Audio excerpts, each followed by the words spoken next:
Pas de messe basse, bienvenue sur le podcast du diocèse de Troyes qui nous permet de donner la parole à des femmes, à des hommes, qu'ils soient laïcs ou religieux. Il y sera question de l'actualité de l'Église dans l'aube et dans sa dimension universelle. Au micro, Aline Baudin et Jean-François Laville du service communication. Monseigneur Joly, bonjour. Bonjour. Vous allez participer durant le mois d'octobre au synode organisé au Vatican par le pape François. Pourquoi faites-vous partie des quelques 300 évêques venus du monde entier ? Alors, chaque conférence des évêques du monde entier était invitée à élire quelques membres selon la taille de la conférence et des membres à présenter au pape pour qu'ensuite lui choisisse et puis nomme ceux qu'il voulait pour le synode.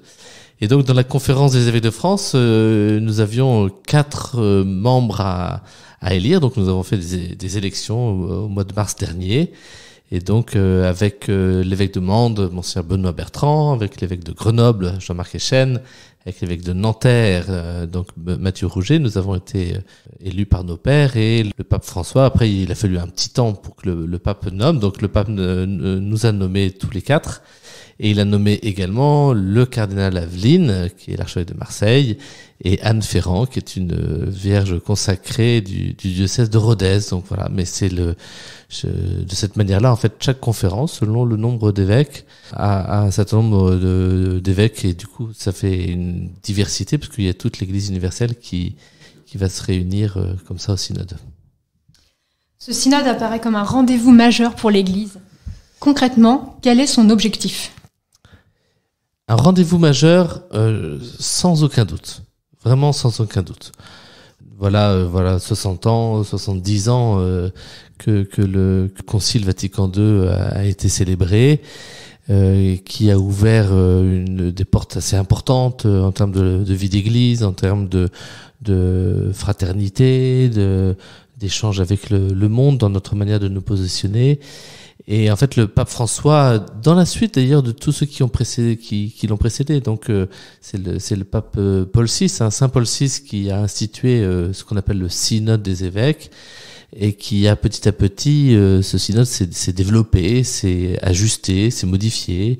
Jean-Paul II avait apporté des modifications, Benoît XVI a apporté des modifications, et François a voulu, dans la suite de ceux qui l'ont précédé, apporter aussi ses propres modifications qui lui semblaient nécessaires aujourd'hui et réfléchir sur la vie de l'Église. Donc il y a un vrai défi, on va dire 60 ans après le Concile Vatican II, de recevoir toute la profondeur, toute la richesse du Concile Vatican II. On sait que des chemins comme ça prend beaucoup d'années, beaucoup de décennies, et puis de réfléchir à la vie de l'Église de telle sorte que l'Église soit conforme, non pas à ce que l'un ou l'autre veut, mais à ce que Dieu veut. Donc il y avait un vrai défi, notamment en termes de participation en fait de tous les membres.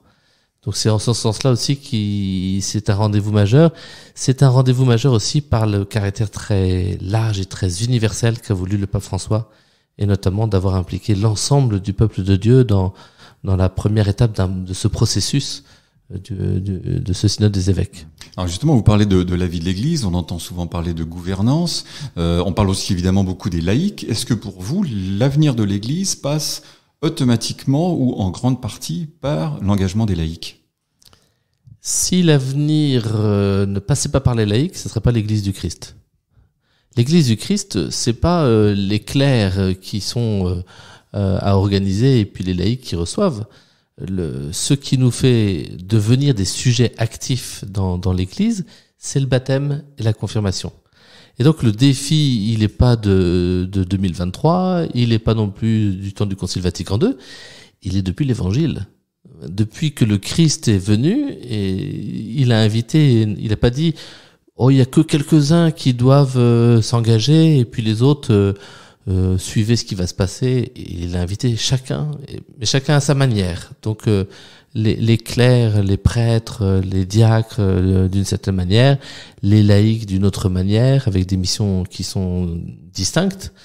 Mais en fait, l'Église, c'est un corps qui comprend tous ses membres, et chacun des membres a un rôle à jouer. Vous imaginez si dans votre corps, vous avez une partie de votre corps, vous dites non, fais rien, bouge pas, je sais pas quoi, une articulation, un coude, un genou, des vaisseaux sanguins. On dit non, vous avez juste à recevoir. En fait, non, chaque partie du corps est nécessaire. Et Saint Paul l'avait dit de manière très très forte, très percutante, comme il sait le faire dans la lettre aux Corinthiens, où il dit voilà, on a besoin des pieds pour marcher, on a besoin de la tête pour voir, on a besoin de l'ensemble du corps. Donc les laïcs sont partie prenante aussi de manière active dans la vie de l'Église.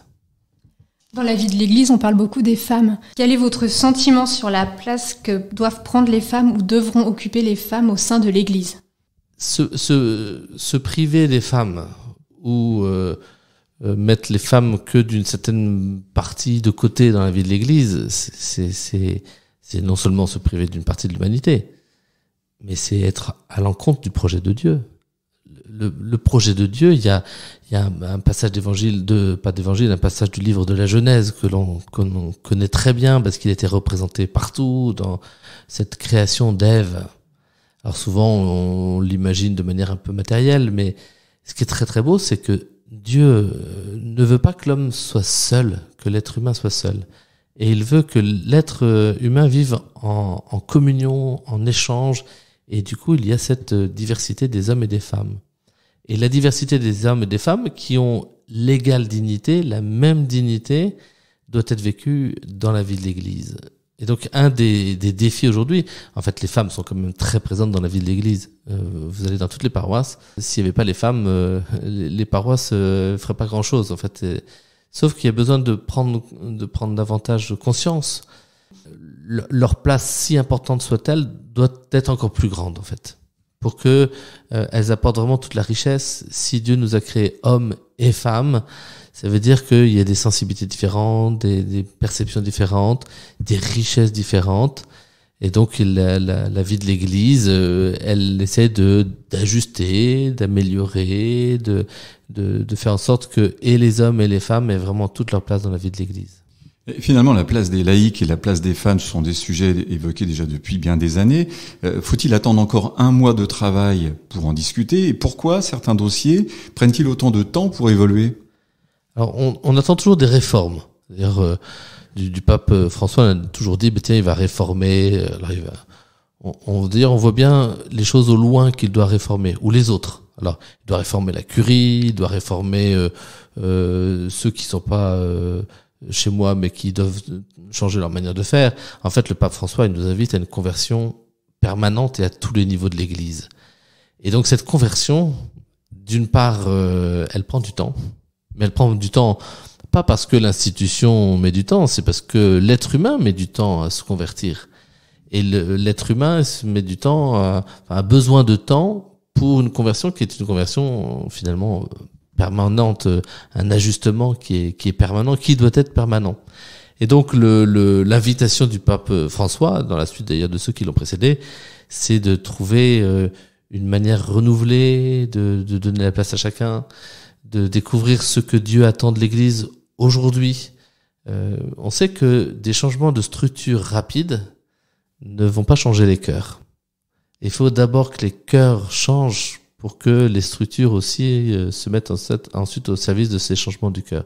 Donc ça prend du temps, parce que l'être humain met du temps, et puis l'Église prend le temps de discerner. Alors ce qui est très très beau dans ce synode, c'est qu'il y a eu une grande préparation, parce que pour la première fois, le synode a été ouvert en octobre 2021, les 9 et 10 octobre 2021. Donc ça veut dire que nous sommes déjà en train de vivre le synode.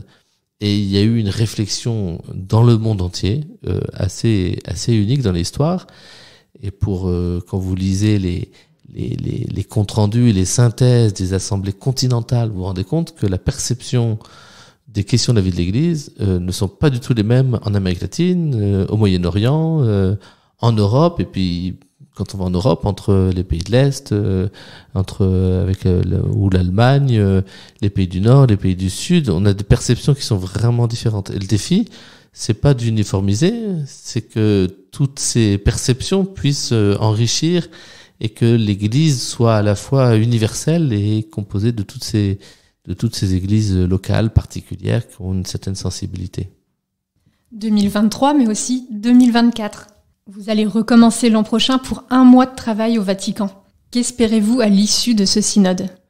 C'est un vrai processus, le synode. En tout cas, c'est comme ça que c'est une des nouveautés du pape François, c'est que le synode, c'est pas simplement un événement de 3 semaines, mais il a voulu que ce soit un processus. Qui dit processus, dit temps, dit discernement, dit approfondissement, dit maturation des questions, approfondissement des vrais défis. Et donc, au départ, quand il a ouvert le synode, c'était octobre 2023 qui était l'aboutissement de cette assemblée du synode des évêques. Et effectivement, peu avant d'arriver à cette assemblée du mois d'octobre 2023, le pape François a ouvert un 2e mois 1 an plus tard. En fait, ce 2e temps dans l'assemblée du synode des évêques va être presque nécessaire, mais très profonde et très profitable pour mûrir les choses. Et pour faire en sorte que l'événement du synode qui va nous donner de réfléchir ensemble, de nous écouter les uns les autres, de discerner, d'essayer de percevoir ce que Dieu, ce que l'Esprit Saint attend de nous aujourd'hui, en fait, va nécessiter encore du temps pour trouver son ajustement, pour que aussi on puisse écouter les églises locales. Il y a un véritable aller-retour entre l'assemblée des évêques et des autres fidèles qui composent cette assemblée à Rome, et puis le peuple de Dieu, les diocèses, les paroisses qui vont certainement être invités à entendre ce qui a été mis en lumière, et puis se dire finalement il y a peut-être telle ou telle perspective qu'il faut retravailler, et ça va permettre un discernement sans doute de plus grande force, puis qui évite aussi soit les blocages des incompréhensions, soit l'enthousiasme d'un moment, et qui ce temps et cette écoute vont permettre certainement d'aboutir à quelque chose qui soit plus pertinent. Et comme le pape François donne à ce synode des évêques sur la vie de l'Église, sur la synodalité, une force ou une importance assez grande, ça nécessitait de prendre le temps nécessaire. Merci Monseigneur, nous allons suivre ce synode durant le synode et sans doute après nous ferons un bilan. Merci beaucoup pour ce témoignage. Merci Monseigneur. Très volontiers.